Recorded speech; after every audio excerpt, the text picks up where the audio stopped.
ibinaon sa kahihiyan ni Senator Alan itong si Senator Kiko Pangilinan.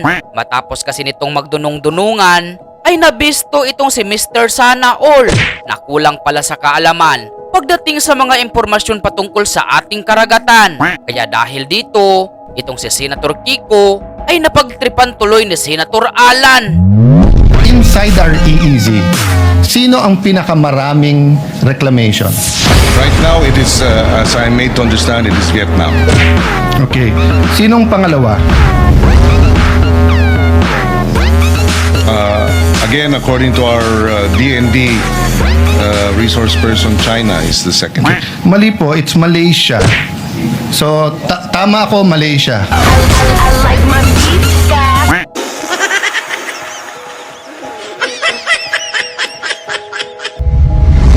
Ibinunyag naman ni Senator Alan Peter Cayetano ang malaking kaibahan ng administrasyon noon ni Pangulong Noynoy Aquino at panahon ni Pangulong Rodrigo Duterte maging sa kasalukuyang administrasyon kung ang pag-uusapan ay diplomasya. Dahil kung sa panahon ni Noynoy at PBBM ay pawang kaguluhan ang nangyayari sa West Philippine Sea, bunga ng hindi pagkakasundo at pagkakaunawaan ng Pilipinas at China. It only ended with our soldier losing his finger, and we never heard any apology from BBM. Yan ang turing ng sundalong naputulan ng daliri sa panghahawas ng China. Sa panahon ni PRRD ay walang ganitong kaguluhan sa pagitan ng dalawang bansa dahil napigilan noon ni PRRD na mag-escalate ang tensyon sa pamamagitan ng Pilipinas at China sa pamamagitan ng diplomatikong pag-uusap upang manatili ang ating kontrol sa mga teritoryo ng ating bansa. For the record, Mr. President, did we lose a single inch of territory or sovereign rights during the Duterte administration? Hindi naman tumigil yung paghaharas, hindi rin tumigil yung pag-water cannon. Mr. President, ang tinatanong ko, kasi during President Aquino's time, it's on the record, we lost control of Scarborough. May miscalculations nangyari. Instead of sending a Coast Guard ship, we sent a military ship, Navy, a gray ship, and then nagkaroon ng standoff and then kinontrol ng Chinese. So when President Duterte took over, that's what we had to deal with, the threats that it will further escalate. So from the time that President Duterte took over, June 30, 2016, until the time he left, June 30, 2022, did we lose a single feature, a single square inch? Did we lose a part of our territory? I think it's on the record, we did not. Well, if we did not lose any, then we thank the efforts of the past administration. But did we gain? Were we able to reverse the losses? I think not. Were we able to improve our trade? Not so. Not as robust in terms of other countries. Therefore, may plus-minus din po, Mr. President. Pwede na. Inihambing naman ni Senator Alan ang malaking kaibahan ng turismo sa panahon ni PRRD kumpara ngayon sa ilalim ng kasalukuyang administrasyon. Kung noon, sa panahon ni PRRD ay namukadkad at dinumog ng mga turista ang Pilipinas. Ngayon ay halos magmakaawa na tayo sa mga banyaga upang bisitahin ang ating bansa. Paano ba naman kasi dudumugin ng mga turista ang ating bansa kung palaging mukha ni Cristina Frasco ang laging nakikita sa mga magazine at tarpaulin sa halip na mga tourist attraction at tourist destination?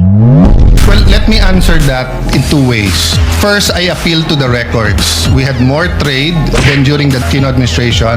More bananas, other fruits were allowed into China. The tourism went up.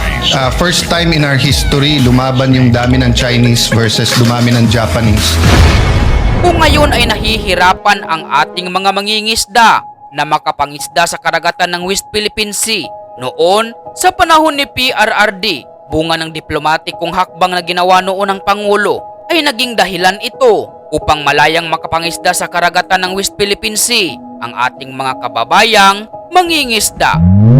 Ako talaga ang unang hinaras ng China dyan ng 2014. Pero sa panahon naman nung nangyari na naging presidente si Rodrigo Duterte, kaya muli po kaming nakabalik. And then yung hindi nakakapangisda, President Duterte announced that our fishermen can fish, hindi lang pwede sa loob ng lagoon. And pati yon meron dahilan because spawning grounds yon eh. So hindi dapat mag-fish dun sa loob.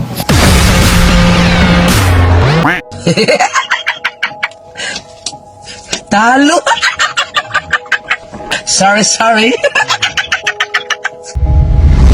Bunga ng palaging pagkasupalpal ni Kiko Pangilinan kay Senator Alan ay sumuko na lang ito ng tuluyan at itong si Kiko ay may pa-exhausted pang nalalaman. Subalit, hindi bumenta kay Senator Alan ang kanyang palusot at patuloy siyang binanatan. May I ask this question? When the military decided to pave the way to build a runway sa Pag-asa Island, was there any objection by any department in our country at that time? Well, Mr. President, with all due respect, Mr. President, I think we have exhausted. Mr. President, This do we debate. have closure here? No, Mr. President, but I Mr. no President. longer would like to. No, on one hand, Mr. President, respond sabi niya, to further minimize ko. questions, Mr. Nung nagtatanong naman ako ng ibang opisyal, ayaw naman sagutin. Sino President, nagmi-minimize? Mr. President, I have the floor. The I have the question- floor. I think we have ventilated the issue enough, and it is time for a vote. Mr. President, I will no longer yield to questions, Mr. President. Mr. President. Majority Leader. Mr. President, before that, can I just reiterate my question? Kung hindi niya sasagutin, manifest ko lang yung sagot sa sarili kong tanong. Ang tanong ko po sa kanya, nung sinabi ng military, ganyan na nangyayari sa West Philippine Sea, lagyan na natin ng runway, ayusin na natin ang Pag-asa. Meron ba po mga opisyalis ng kahit anong departamento sa ating bansa na registered a negative vote and advised the military not to do it? If the good senator doesn't want to answer that, I will answer it. Mga taga-DFA. Ang sabi ng mga taga-DFA, during the time, this was the time of President Aquino, it will weaken our case. Because precisely, the rocks, the features that are being reclaimed, etc., malakas ang kaso natin. Nasunod po yung military at tingin ko tama naman. But none of us told yung mga taga-DFA na pro-China kayo for having a different opinion. Di ba? None of us. Why? Kasi iba trabaho ng DFA sa DND. Iba trabaho ng DND sa Coast Guard. So, Mr. President, dapat burahin na natin yung nagdi-discuss tayo ng maayos.